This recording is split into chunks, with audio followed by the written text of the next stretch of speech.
So what I want to talk to you today about is the chord which is a diminished seventh chord. And it's a fabulous chord. It's used in classic music for the last 300 years, and it's used in jazz music, it's used in rock and roll music, and it's just used everywhere. It's a great sounding chord, and it's a great chord to play.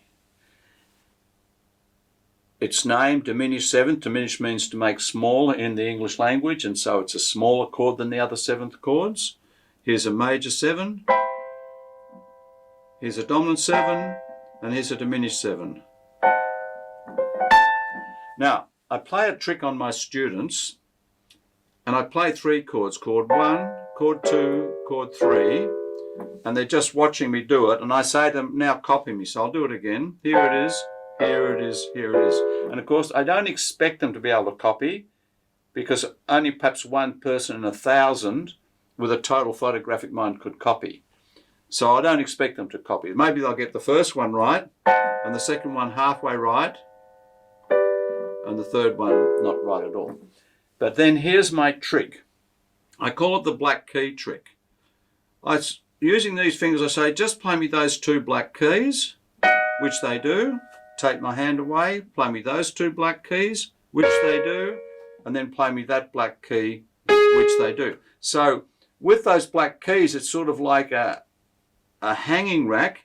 Oh, surround it, there's the 2 black keys, surround it, there's a single black key, surround it.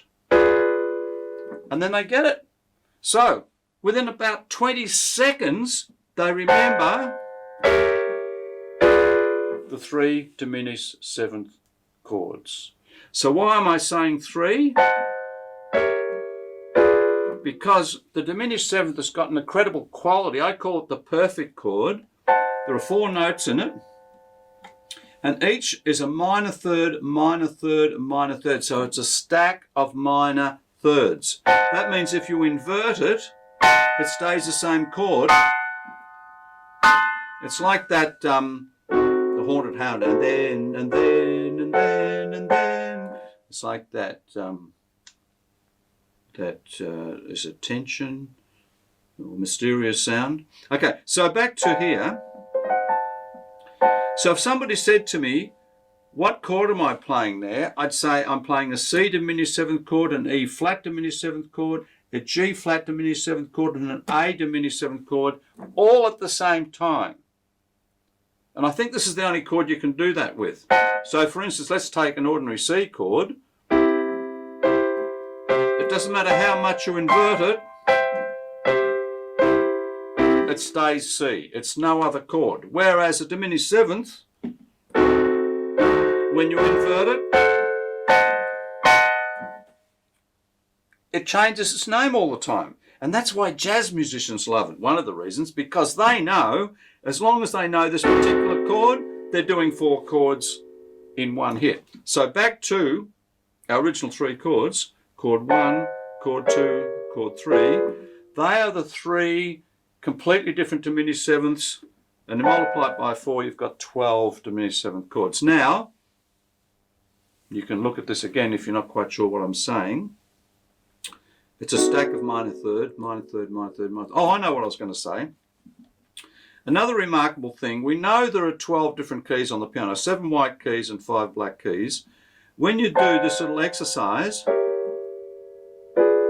you're effectively playing each note once and not doubling up on any other note. So that's the diminished 7th. The black key trick will enable you to find the diminished 7th chords really, really quickly. Now, again, go back to the black key trick. They're easy to remember. You don't even have to remember that it's either side of E and F.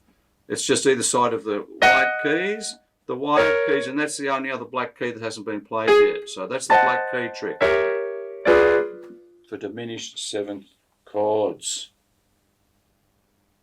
If you'd like to know more about what we do here, go to the link below, which is Music Logic.